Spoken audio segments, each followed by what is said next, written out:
Hello नमस्कार बच्चों, आप सभी का स्वागत है। यूट्यूब चैनल है सीआई कृषि संस्थान पे और मैं हूं आपका सत्येंद्र सिंह। तो बच्चों, आज हम बात करने वाले हैं एक बहुत ही महत्वपूर्ण चैप्टर के बारे में जिसका नाम है पौध संरक्षण। देखो, जैसा कि नाम से आपको बहुत कुछ समझ में आ रहा होगा, पौध संरक्षण बोले तो पौधों की सुरक्षा। हम इस चैप्टर को पौध सुरक्षा भी कह सकते हैं, माने प्लांट की प्रोटेक्शन बोल सकते हैं। लिखा हुआ प्लांट प्रोटेक्शन। हम इस चैप्टर में ये पढ़ेंगे कि प्लांट को प्रोटेक्ट कैसे करते हैं। भैया, प्रोटेक्ट तो बाद की बात है, पहले आप ये तो पता करो इसको खतरा किससे है, तब तो सुरक्षा करेंगे। अब मैंने बोला प्लांट प्रोटेक्शन पढ़ने वाले हैं, तो जैसे ही प्लांट प्रोटेक्शन पौध संरक्षण जैसे ही चैप्टर मन में आया तो वैसे ही आपको लगा पौध संरक्षण बोले तो सुरक्षा करना, संरक्षण करना पौधों का। अरे सवाल तो देखो, किससे करेंगे सुरक्षा?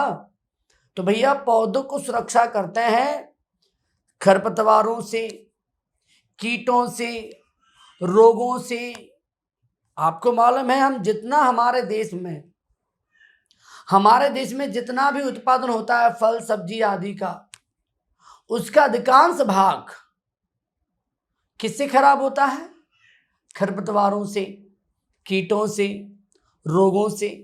तो ये चैप्टर केवल एग्जाम की दृष्टि से ही नहीं, आप इंटरव्यू देने जा रहे हैं या ओरल कोई सवाल हो रहा है या दैनिक जीवन में भी काम बहुत आता है, तो ये चैप्टर रियल में बहुत ही महत्वपूर्ण है। जो यूजी एग्जाम देने जाते हैं बच्चे, स्टेट वाला एग्जाम देने जाते हैं, उनमें ये बहुत क्वेश्चन इससे पूछे जाते हैं, पर बहुत से बच्चे गलत कर देते हैं। क्यों?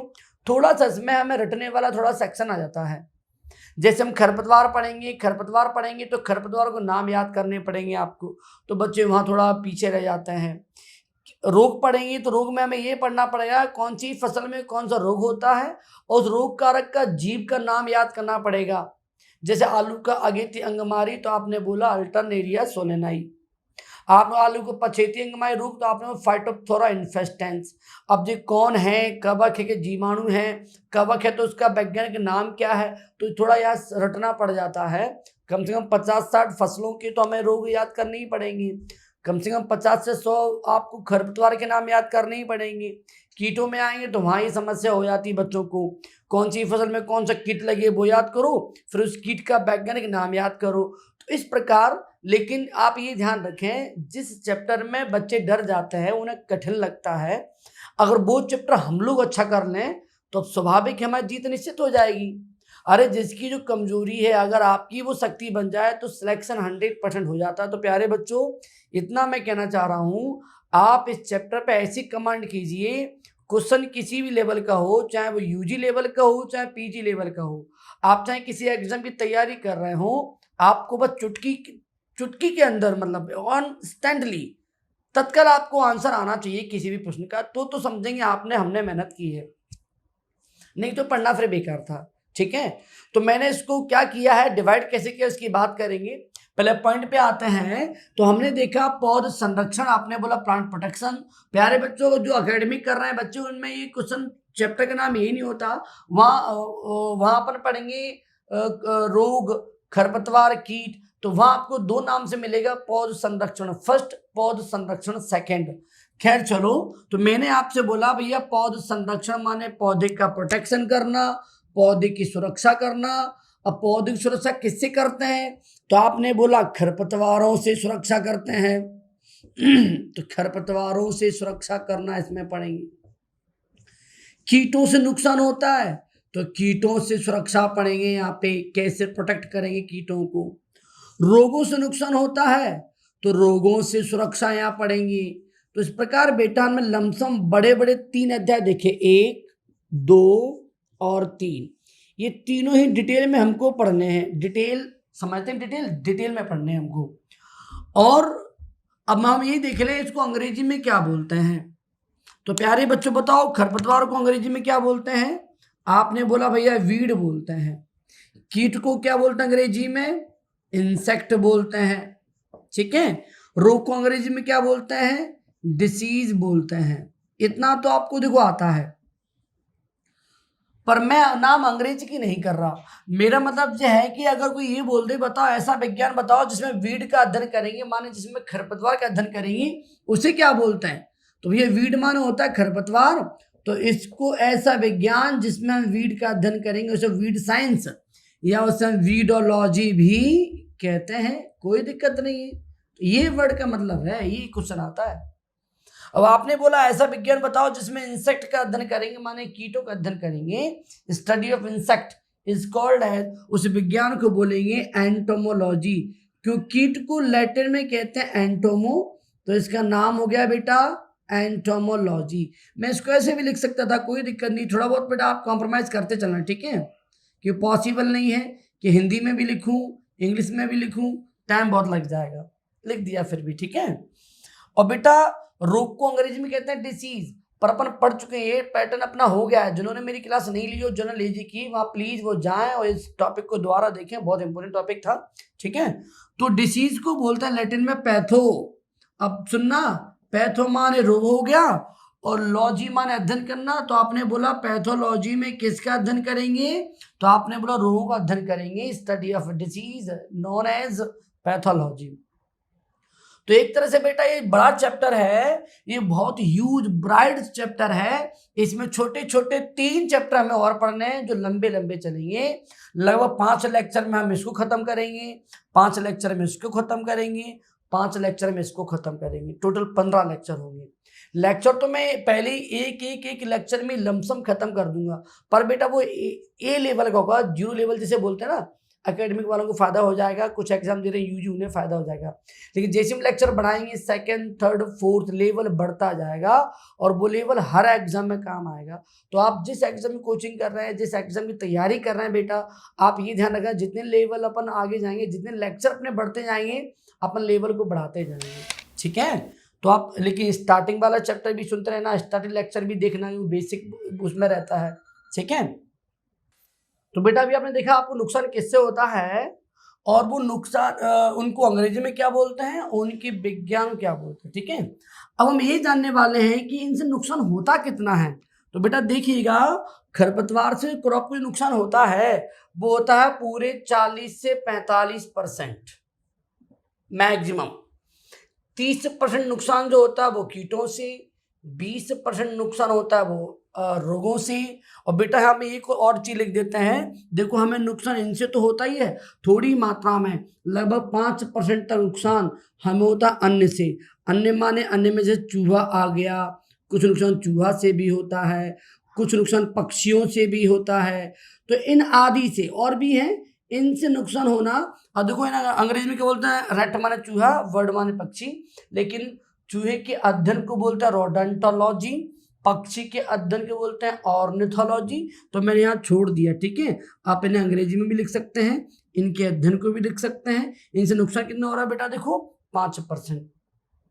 अब कोई बच्चा बैठे बैठे सोचोगा सर ये क्या हो गया, 45, 30, 75, 20, 95, 500, 100% नुकसान हो गया, तो घर पे क्या आता है, कुछ तो डाउट है। बेटा डाउट नहीं है, ये क्या पढ़ा है मैंने पढ़ा है जितना नुकसान होता है उसका प्रतिशत। जैसे मैं बात करता हूँ, जैसे माने कि हमें 1 बीघे में, माना कोई फसल 10 क्विंटल होनी थी 1 बीघे में, या 1 एकड़ में 10 क्विंटल होनी थी। अब वो 10 क्विंटल होने के बजाय वहाँ हुआ 8 क्विंटल, तो नुकसान कितना हुआ आपका, 2 क्विंटल का। अब उस 2 क्विंटल का निश्चित मानना सबसे ज्यादा नुकसान हुआ हो खरपतवारों से, उसके बाद नुकसान हुआ कीटों से, उसके बाद नुकसान हुआ होगा रोगों से। ये यूं कहें हम जितना भी नुकसान क्रॉप में होता है, नुकसान की बात करूं, जो फसल घर पे उसकी बात नहीं कर रहा, जो मतलब जितना होना था उतना ना हो के जितना मतलब नुकसान हुआ है, तो उसमें सबसे ज्यादा नुकसान कहाँ से निकलता है, खरपतवारों से। तो बेटा हमें ये बहुत डिटेल में पढ़ना है होता है, ठीक है। तो हमें ये डिटेल में पढ़ना होता है, तो बस प्लीज आप सुनते रहना हम क्या पढ़ाने वाले हैं, ठीक है। खरपतवारों से अब बात यहाँ आ रही बेटा कि हमें 4 चैप्टर पढ़ने हैं छोटे छोटे। वीडियोलॉजी ये पढ़े डिटेल में, फिर ये पढ़ेंगे, फिर ये पढ़ेंगे, कुछ मात्रा में पक्षी का कंट्रोल कैसे करते हैं वो पढ़ेंगे, चूहों को कंट्रोल कैसे करते हैं वो पढ़ेंगे, हम आदि पढ़ने वाले हैं, ठीक है। तो ये हमारा टेबल हो गया। हमें किससे सुरक्षा करनी होती है, इनका अंग्रेजी नाम क्या है, इनके विज्ञान को क्या बोलते हैं और इनसे नुकसान प्रतिशत कितना होगा। आप कहे तो मैं एक टेबल और बढ़ा देता हूं, हालांकि अभी इतना महत्वपूर्ण नहीं है, डिटेल में पढ़ेंगे सब आ जाएगा, फिर भी शॉर्ट में पढ़े अगर तो ऐसे रसायन जो खरपतवार को नष्ट करेंगे बेटा उन्हें क्या बोलते हैं आप, खरपतवार नाशी, खरपतवार नाशी। अंग्रेजी बना के दिखाएं, देखो खरपतवार को बोलते हैं वीड, ठीक है, और नाशी मान होता साइड। देखो आज के बाद एक नया वर्ड आ गया यहाँ पे CIDE। अगर आप CIDE किसी शब्द के पीछे जोड़ते हो उन्हें बोलते हैं सफिक्स। अगर किसी शब्द के पीछे CIDE जोड़ दो उसका अर्थ होता है हिंदी में मारने वाले रसायन। जैसे मैंने बोला फंजीसाइड, तो फंजी माने होता है कवक, साइड माने मारने वाले रसायन। तो क्या परिभाषा होगी बेटा, ऐसे रसायन जो फंगस को मारेंगे, फफूंद को मारेंगे उन्हें बोलते हैं फंजीसाइड। मैं इंसेक्टिसाइड, इंसेक्ट को मारने वाले। मैंने बोला हर्बिसाइड, साइड माने मारने वाले, हर्ब को मारने वाले, हर्ब माने शाक को मारने वाले, तो शाकनाशी। आप रोडेंटिसाइड, रोडेंट माने चूहा, साइड माने बोला मारने वाले रसायन, तो नाम हो गया चूहे को मारने वाले रसायन रोडेंटिसाइड। आप क्लियर रहे कि साइड अगर आ जाए, कुछ ऐसे वर्ड में सिखाऊंगा आपको, कुछ ऐसे प्रीफिक्स हैं, कुछ ऐसे सफिक्स हैं जो हमारे पूरे एजी में काम आते हैं, ठीक है। तो ऐसे रसायन जो वीड को मारेंगे वीडिसाइड, और जो कीट को मारेंगे बेटा उन्हें क्या बोलेंगे, इंसेक्टिसाइड, ठीक है मेनली। और रोग में ज्यादातर होते हैं कवक से, और कवक को बोलते हैं फंजी, तो फंजीसाइड। और यहाँ तो हो गया चूहे को मारेंगे वो क्या हो जाएंगे, रोडेंटिसाइड, ठीक है बेटा। तो मतलब हम ऐसे, और पक्षी को मारने वाले को हम बोलते हैं एक्रिसाइड। खैर चलो, तो मैंने ये पढ़ा है कि छोटा जनरल नॉलेज देखा मैंने, केवल पौध संरक्षण कैसे कहते हैं, हमें इसमें क्या पढ़ना है, क्यों पढ़ना है, ठीक है। तो सबसे पहले हम चैप्टर लेने वाले हैं खरपतवार वीड। तो बेटा अगर आप नोट पेन लिए हैं तो फटाफट हेडिंग बनाए वीड या खरपतवार, ठीक है। तो बच्चों हम पढ़ रहे थे अभी पादप संरक्षण, तो हमें देखा कि पौधे को किस किस से सुरक्षा करनी है। तो सबसे पहले चलिए हम बात करते हैं खरपतवार की, ठीक है। खरपतवार बेटा अंग्रेजी में इसको बोलते हैं वीड, वीड माना होता है खरपतवार। इसके अध्ययन को या तो हम वीडोलॉजी कह सकते हैं, पर बहुत सारी किताब में ये नाम ना मिल के वीड साइंस आपने सुना होगा, वीड साइंस, ठीक है, एक ही बात है, कोई दिक्कत नहीं है। तो वीड साइंस एक ऐसा विज्ञान है जिसके अंतर्गत हम खरपतवारों का अध्ययन करते हैं। अब सवाल ये आ रहा है कि खरपतवार क्या होते हैं, आप ध्यान से सुने। खरपतवार से संबंधित जो विज्ञान है या जो सेंटर हमारे इंडिया में है, वीड साइंस का जो सेंटर हमारे इंडिया में है वो हमारे MP में है। और MP में कहाँ है बेटा, वो है जबलपुर में, जबलपुर मध्य प्रदेश में। और इस विज्ञान के जिनको फादर बोलते हैं, फादर ऑफ वीड साइंस, यूं कहें खरपतवार विज्ञान की जनक, वो हैं ज़ैंथ्रोटुल। ज़ैंथ्रोटुल आपने नाम तो सुना ही होगा। ज़ैंथ्रोटुल 3 जगह नाम आता है, एक इनका नाम आ रहा है वीड साइंस में, और एक इनका नाम आता है कहाँ, एक नाम आता है कहाँ, मॉडर्न एग्रोनॉमी में, और एक नाम आता है टिलीज में, टिलीज माने भू परिष्करण में। तो इस प्रकार हम इनका 3 जगह नाम सुन पाएंगे। तो यहाँ इनका नाम चल रहा है कि इस विज्ञान के जनक ज़ैंथ्रोटुल है। और आप सब जानते होंगे खरपतवार क्या है, शॉर्ट में समझ लेते हैं, सभी हालांकि जानते ही हैं कि ऐसे अवांछित, ऐसे अनवांटेड पौधे जो बिना उगाए उग जाते हों, या यूं कहें बिना कृषि क्रियाओं के हो जाते हों, एक तरह से हम इन्हें बिन बुलाए मेहमान की संज्ञा भी दे सकते हैं। और सोचिए हमने फसल किया, फसल को पानी, भोजन, तत्व, प्रकाश सब फसल के लिए था, हमने अलग से कोई कृषि कार्य नहीं किया जिससे खरपतवार हो जाए। पर ये देखो बिना कृषि कार्य किए आप खेत में जुताई करें ना करें, बीज दें, खाद दें ना दें, फिर भी खेत में देखिए आप कई प्रकार के अनवांटेड पौधे उग जाते हैं। दिस इज ए वीड, अपने आप हुए ना।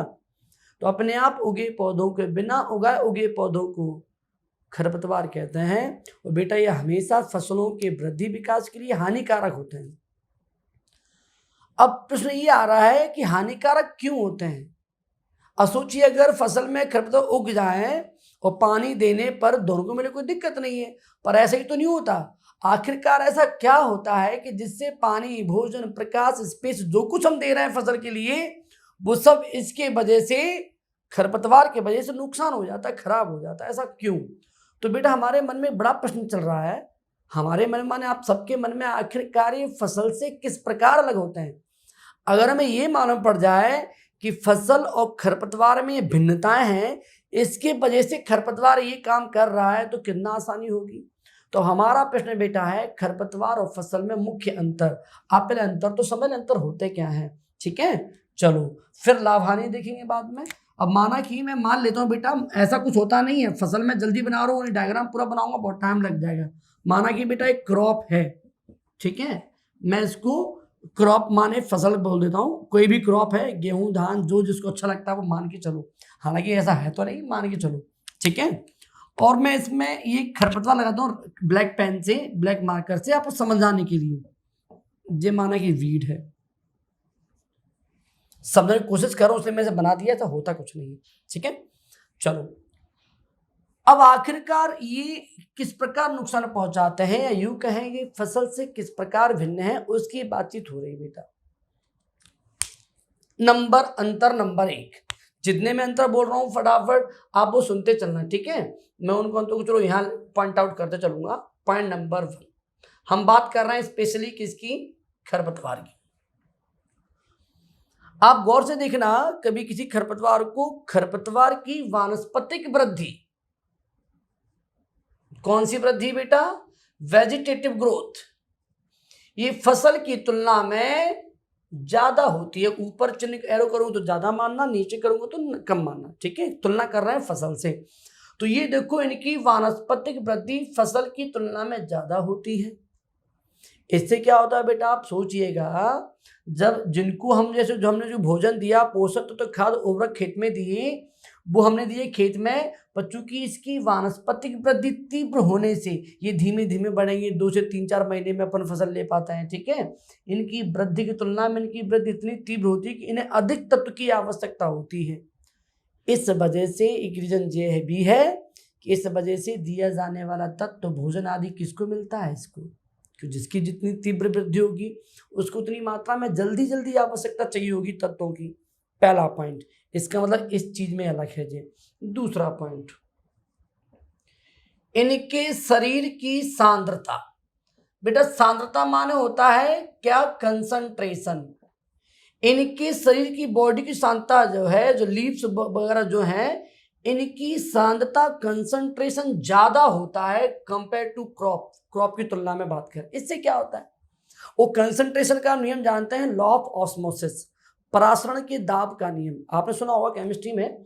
वो ये बोलता है, हमने सब सपोज दैट इसकी सांद्रता ज्यादा है, इस अपनी मेन फसल की सांद्रता कम है, वो हमने पानी दिया या भोजन तत्व या कुछ भी मिला, तो वो कहाँ से कहीं जाता है, ये नियम ये बोलता है, लॉ ऑफ ऑस्मोसिस का नियम ये बोलता है कि कोई भी जो ये चीज होती है, पानी, द्रव, कुछ भी चीज, ये कम सांद्रता से अधिक सांद्रता की ओर जाते हैं। जैसे आप ये देखिए, किशमिश की सांद्रता ज्यादा है, पानी की सांद्रता कम है, माने किशमिश अधिक गाढ़ी, पानी कम गाढ़ा, जैसे ही डाल दिया तो पानी किशोर आने की कोशिश करेगा अधिक सांद्रता की ओर, इसलिए किशमिश फूल जाती है। उल्टा कर लो, अंगूर डाल दो अपन चाशनी में, चाशनी की सांद्रता ज्यादा, अंगूर की कम, तो अंगूर का जो पानी है वो कहाँ की ओर जाने की कोशिश करेगा, अधिक सांद्रता की ओर, माने चाशनी की ओर, तो सिकुड़ जाएगा। सिंपल सी बात है। अब हुआ यूं, इसकी सांद्रता ज्यादा है, इसकी कम है, तो दिया जाने वाला पानी, भोजन सब किसकी ओर अट्रैक्ट होंगे, खरपतवार की ओर। हो गया नुकसान। माने इस प्रकार ये फसल से भिन्न है, इसके शरीर की सांद्रता भी फसल की तरह नहीं होती, इस वजह से ऐसा होता है। माने नुकसान वाली बात कर रहे हैं, इनमें अंतर भी क्या है साथ साथ में देख रहे हैं, और ये किस प्रकार नुकसान पहुंचा रहे हैं। पॉइंट नंबर 3, इनकी जड़ की वृद्धि अधिक होती है, तीव्र होती है, अधिक गहराई, वृद्धि और गहराई दोनों ही ज्यादा होती हैं। इससे क्या होगा देखिए, अब सोचिए, माना कि नॉर्मली फसल जो होती है, अनाज वाली फसल में जड़ी गहराई कम होती है, और दलहनी फसल की जड़ की गहराई ज़्यादा होती है, सब जानते हैं क्योंकि रूटेड क्रॉप है। और भी जो रूटेड क्रॉप हैं या बड़े बड़े फसल हैं, प्लांट हैं, उनकी जड़ की गहराई ज़्यादा होती है, नो डाउट। लेकिन अगर तुलना करें अनाज की फसलों से तो खरपतवार की जड़ की गहराई इनकी तुलना में थोड़ा ज़्यादा होगी। इससे क्या होगा, ये जमीन की गहराई तक में जो तत्व पाए जाते हैं उनको तक खींच लेते हैं, ये नहीं कर पाते हैं। माने जमीन के अंदर की गहराई में या अंदर जो तत्व पाए जाते हैं उसको भी लेने में सक्षम है। इसका मतलब ये इस प्रकार अलग है टोटली, इनमें कैपेसिटी नहीं है। इनमें जो कैपेसिटी है इसकी वजह से देखो सब किसको मिल रहा है, खरपतवार को, तो इनकी वृद्धि रुक जाती है। चौथा पॉइंट देखते हैं, इनके बीज मतलब बीज की संख्या, बेटा क्या, बीज की संख्या व वजन। देखो वजन तो कम होगा पर संख्या ज्यादा होगी।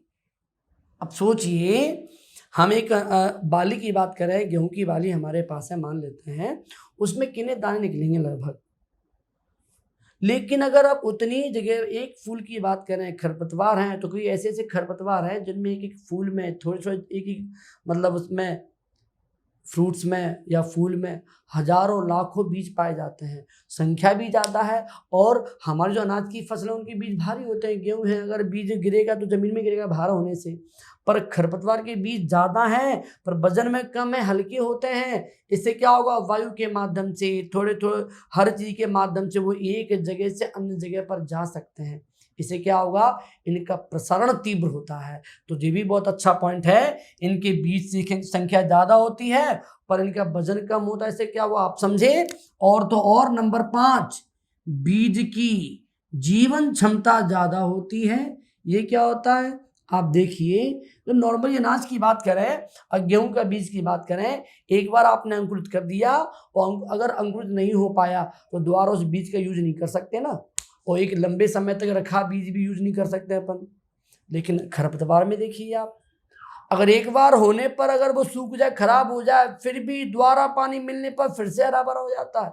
मतलब ये पूरी तरह से फसल से अलग होते हैं। माने ये वातावरण की सभी विपरीत परिस्थितियों को भी सहन कर सकते हैं। ये भी बहुत अच्छा पॉइंट है। लेकिन हमारे फसल में कैपेसिटी नहीं होती। अरे फसलों में तो हर तापमान, अपना बीज दर, पानी, सबका विशेष ध्यान रखना पड़ता है। किसी भी चीज़ में कम ज़्यादा हो गया तो फसल अच्छी नहीं होती, उपज खराब हो जाती है। यहाँ देखिए, यहाँ किसी बात का ख्याल नहीं रखते, पानी ज़्यादा हो जाए तो दिक्कत नहीं, कम रह जाए तो दिक्कत नहीं, कम रह जाए तो जब मिलेगा फिर से अच्छे हरे भरे हो जाते हैं। माने बेशरम प्रवृत्ति के होते हैं, जबकि फसल ऐसी नहीं होती। इनकी जीवन क्षमता बीज की हजारों साल तक हो सकती है। नॉर्मली फसल की तुलना में खरपतवार के बीज लंबे समय जीवित रहते हैं, ज़्यादा भी होते हैं, हल्के भी होते हैं, जीवन क्षमता भी ज़्यादा होती है और ये किसी भी प्रकार की विपरीत परिस्थिति को सहन कर सकते हैं। इस प्रकार हर तरीके से नुकसान कर रहे हैं कि नहीं कर रहे हैं आप बताइए। नंबर 7 और देख लेते हैं।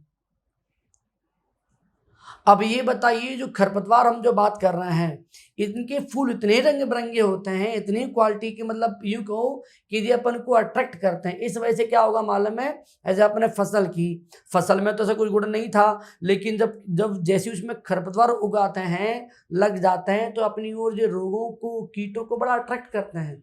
तो जो कीट इनको खाने के लिए आ रहे थे, इनके लिए आ रहे थे, वो कहाँ लग जाते हैं, इनके द्वारा फसलों में। तो इस प्रकार भी देखिए, इनमें गुण था, रंग बिरंगे फूल होना, फसल में नहीं था, इस प्रकार अलग है। और रंग बिरंगे फूल होने से, कीटों को आकर्षित करने से क्या किया, इन्होंने हमारी मुख्य फसल को नुकसान किया कि नहीं किया। तो दोनों काम साथ में ले रहे हैं अपन गुण भी देखते चल रहे हैं और how to effect to man crop, ये किस प्रकार प्रभावित कर रहे हैं हमारी मैन क्रॉप को। ठीक है, अपन क्या बोल रहे हैं, इनके फूल जो होते हैं वो कैसे होते हैं, रंग बिरंगे होते हैं, जिसकी वजह से क्या करते हैं, कीटों को अपनी ओर आकर्षित। बताइए, ऐसा नहीं होता है क्या, होता है ना, किस वजह से होता है वो देखें। ठीक है, तो बेटा ये सब क्या है, ये खरपतवार पूरी तरह से अलग होते हैं।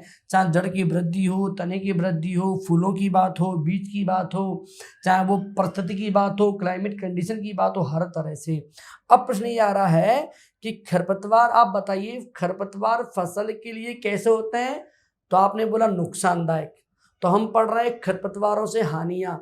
एक नहीं, दो नहीं, आपकी जितनी इच्छा हो बोलिए, मैं कोशिश करता हूँ आप फील कैसे करेंगे। देखो क्या होता है, हम जो कोई चीज़ समझा रहे हैं, आप जो क्लास ले रहे हैं ऑनलाइन की, ये दोनों पॉइंट है, निगेटिव पॉइंट भी इसका, एक पॉजिटिव पॉइंट भी है। पॉजिटिव पॉइंट ये है कि अगर आप मन से पढ़ें, अगर आपको कोई चीज़ समझ में नहीं भी आया तो दोबारा रिकॉल करके, दोबारा देख के दोबारा याद कर सकते हैं, आप वीडियो को कितनी बार भी देख सकते हैं, ये बेनिफिट है आपका। एक नुकसान आपका ये है कि चूंकि टीचर सामने आपके नहीं होता, अगर आपको डांटने वाला कोई है नहीं, कोई जो बोलने वाला नहीं है, अरे भैया क्या देख रहे हो उधर, इधर देख लो, ये मजबूरी है। इसलिए प्लीज़ इसका मिसयूज मत करना। ऐसा ना हो वीडियो छोड़ दी बगल में, देख रहे हैं किसी को मैसेज देख रहे हैं, रिप्लाई कौन ने किया, देखा अच्छा ऐसा मैसेज है, पिक्चर मूवी अपना वीडियो छोड़ दिया। तो प्लीज़ ये नेगेटिव पॉइंट भी है बहुत बड़ा, एक पॉजिटिव पॉइंट भी है। अगर आप पूरे मेहनत कर रहे हैं तो आपको इसका इतना बेनिफिट मिलने वाला है कि आपको आने वाले समय में कोई आप एग्ज़ाम देंगे तब आपको एहसास होगा कि सर ने सही बात बोली थी। ठीक है, अब अपन पढ़ रहे हैं हानियाँ। तो हानि कितनी नहीं होती, देखो हानि गिन लेते हैं। पौधों को दिया जाने वाला पानी, एक, भोजन, प्रकाश, वायु, जगह, उर्वरक, खाद, जो कुछ भी है वो दिया जाने वाला भोजन, पानी, प्रकाश, जगह, सब फसल की बजाय किसको मिलती है? खरपतवार को। तो ये मैंने पॉइंट एक बार में बोल दिए। अगर आप एकेडमिक में हैं, कॉलेज में हैं, तो लिखने के लिए सभी पॉइंट को बारी बारी से अलग अलग करके लिखिए। पानी का अलग, भोजन का अलग, प्रकाश का अलग। अपन समझा रहे हैं तो अपन एक बार में बोल दिया। इसको मिलते हो क्यों का रीजन आप देख चुके हैं, क्योंकि इनकी वानस्पतिक वृद्धि ज़्यादा होती है, शरीर की सांद्रता ज़्यादा होती है, जड़ की वृद्धि ज़्यादा होती है, हर प्रकार से। इसलिए क्यों कर रहे हैं वो मानव पढ़ा, अभी पढ़ें लॉ ऑफ ऑस्मोसिस। सब चीज़ कहाँ आकर्षित होंगी? कम सांद्रता से अधिक की ओर, और इनकी वृद्धि रुकती जाएगी। इससे क्या होगा? पौधे की वृद्धि, पौधे का विकास पर बुरा प्रभाव पड़ेगा, जिससे उपज कम होगी, पैदावार कम होगी। इनके रंग बिरंगे फूल होने से फसलों को कीट ज़्यादा प्रकोप करते हैं, रोग ज़्यादा लग जाते हैं। खरपतवार ज़्यादा लग जाने से खेत में कृषि कार्य बढ़ जाता है, जहाँ कम काम करना पड़ा वहाँ अधिक कार्य करना पड़ता है। खरपतवार लगने से मृदा में तत्व की कमी हो जाती है, पौधों में तत्व कम मिलने लगते हैं। खरपतवार ज़्यादा होने से हमने जो सिंचाई की, पानी दिया, वो कम हो जाता है, वो इनको मिलने लगता है। हम जो कैनोपी, जो पौधों की कैनोपी बढ़ने वाली थी, इनको जो स्पेस मिलने वाला था, इनकी वृद्धि ज़्यादा होने से इनको स्पेस नहीं मिलता, इनका वृद्धि रुक जाती है, पौधा बौना रह जाता है। चूँकि इनकी वृद्धि ज़्यादा होने से ये इतने बड़े फैल जाते हैं, जिससे मिलने वाला जो प्रकाश है ना, वो पौधों तक नहीं पहुँच पाता, जिससे प्रकाश संश्लेषण रुक जाता है, प्रॉपर नहीं हो पाता है। इतनी ज़्यादा नुकसानदायक होते हैं कि अगर ये फसल को ही नहीं, मिट्टी में ही नहीं, ये हमको ही देख लो, मानव को भी कई प्रकार के रोग पहुंचा देते हैं, स्किन रोग, इन्फेक्शन होने लगते हैं। अगर पशु खा ले तो पशु पर बुरा प्रभाव पड़ता है, दूध की मात्रा में कमी हो जाती है, थोड़ा पशु बीमार होने लगता है, पशु को भी बहुत बुरा प्रभाव पड़ता है। पशु को ही नहीं, हमारे इन्वायरमेंट में भी, चूँकि इसके विसीड बहुत हल्के होते हैं, वो वायु के द्वारा हमारी सांसों में जा सकते हैं, या एलर्जी टाइप की हो सकती है। तो आप ये बताइए किस प्रकार ये हर तरह से नुकसान कर रहे हैं। तो वीड सबसे ज़्यादा नुकसान पहुंचाते हैं हमारी फसल को किस प्रकार नुकसान पहुंचाते हैं आपने देखें। चाहे भूमि की कीमत हो, उसकी कमी हो जाएगी। भूमि की जो क्वालिटी है, भैया खरपतवार ना हो उसकी कीमत अलग होती है, खरपतवार हो उसकी कीमत अलग होती है। अरे भैया बहुत कम करवाना पड़ेगा, तो कृषि की कीमत की बात करनी पड़े, कृषि कार्य की बात करनी पड़े, चाहे पौधे की वृद्धि की बात हो, विकास की बात हो, उपज की बात हो, मानव की बात हो, पशु की बात हो, हमें एलर्जेटिक बीमारी की बात हो, सब तरह से ये क्या कर रहे हैं? नुकसान पहुंचा रहे हैं। आप बात समझे। पर हाँ, अब कुछ लाभ मैं आपको बताऊं, मैं अभी आपको बोला था कुछ लाभ भी होते हैं, पर बेटा इन लाभ के चलते हम इनको लाभकारी नहीं बोल सकते। और लाभ कैसे, मान आप सुन के हंसी करेंगे, लाभ होते हैं क्या, पर कुछ यूज कर लेते हैं। जैसे पॉइंट नंबर 1, इनसे मृदा कटाव रुक जाता है। अरे भैया मृदा कटाव रुकने की तरह की जड़ की वृद्धि ज्यादा होती है, तो मृदा कटाव कैसे होने देंगे? पर मृदा कटाव रोकना क्या हम इसके लिए लगा रहे हैं इसको? और उसके लिए और भी तरीके अपना लेंगे। खरपतवार उगाना कौन सा तरीका है उसके लिए? कुछ खरपतवार साग भाजी में काम आता है। साग भाजी माने जैसे बथुआ के पराठे बना ली, सब्जी बना ली। इसके बताओ क्या बथुआ के पराठे या सब्जी के लिए इनको उगा सकते हैं क्या? तो ये लाभ हैं जरूर, पर इनके वजह से लाभकारी नहीं है। ये कुछ खरपतवार दवाओं में यूज हो जाते हैं, सत्यानाशी का बहुत यूज कर लेते हैं। कुछ खरपतवार हरी खाद में यूज आ जाते हैं, सेंजी जैसे। कुछ खरपतवार हमारे चारे में यूज होते हैं, दुब घास जैसे। कुछ खरपतवारों के साथ सजावट में काम आ जाते हैं, डेकोरेशन में काम आ जाते हैं, क्यों रंग बिरंगे फूल हैं। कुछ खरपतवार बुके गुलदस्ते में बनाने में काम आ जाते हैं। तो बेटा ये कुछ लाभ होने से, कुछ निम्न स्तर के लाभ होने से हम ये नहीं बोल सकते कि खरपतवार लाभकारी हैं। अगर हमें एक चीज बोलना पड़े खरपतवार कैसे होते हैं, तो अपना आंसर है खरपतवार हमेशा हानिकारक होते हैं। ठीक है, अब हम क्या देखने वाले हैं, हमने फंडामेंटल चीज देखी है। अब हम देखने वाले हैं खरपतवारों के प्रकार, एक आधार पर नहीं कई आधार पे। जीवन चक्र के आधार पे कैसे बताएं, ट्रिक बताऊंगा मैं उसकी। पत्ती के आधार पे कैसे बताएंगे, संबंध के आधार पे कैसे बताएंगे, बीजों के आधार पे कैसे बताएंगे, ऋतु के आधार पे कैसे बताएंगे, पराश्रयी माने पैरासाइट के हिसाब से कैसे बताएंगे। तो प्रकार बहुत लंबे चलेंगे। प्रकार के बाद पढ़ेंगे इनका कंट्रोल करना, कंट्रोल की विधि पढ़ेंगे, उसकी ट्रिक पढ़ेंगे, कैसे हाउ टू आइडेंटिफाई कौन सी विधि है और कौन से केमिकल यूज कर रहे हैं, केमिकल के नाम पढ़ेंगे। और केमिकल में दो केमिकल पढ़ेंगे, वीडीसाइड और हर्बिसाइड। शाकनाशी अलग, वीडीसाइड और खरपतवारनाशी अलग। उसके अलावा सबसे महत्वपूर्ण सेक्शन देखेंगे कौन सी फसल में कौन से खरपतवार लगते हैं, और उन खरपतवार का नाम पढ़ेंगे, उनका बॉटनिकल नेम क्या है। तो ऐसे करते करते हमने पूरी क्लास को 5 लेक्चर में डिवाइड किया है। हम जितना आगे बढ़ते जाएंगे लेवल बढ़ता जाएगा। तो लेवल आगे जब बढ़ेगा, जब बेसिक तो अच्छा हो, तो मेरे प्रत्येक लेक्चर को बेटा देखिएगा, आपको बहुत फायदा मिलने वाला है। तो हमने क्या पढ़ा, देखो क्या होते हैं खरपतवार, और खरपतवार किस प्रकार मुख्य फसल से अलग होते हैं। जब इनमें भिन्नता देख ली तो हम ये भी जान गए कि किस प्रकार नुकसान पहुंचाते हैं। उसके बाद हमने देखा कि फसल में होने वाली हानियां, या यूं कहा हमने खरपतवार से होने वाली हानियां, और फिर हमने बेटा देखा खरपतवार से होने वाले लाभ। अब हम जानने वाले हैं खरपतवारों के प्रकार। ठीक है, आप देखिए, जब तक कोई डाउट है तो फटाफट कमेंट बॉक्स में डाल दीजिएगा।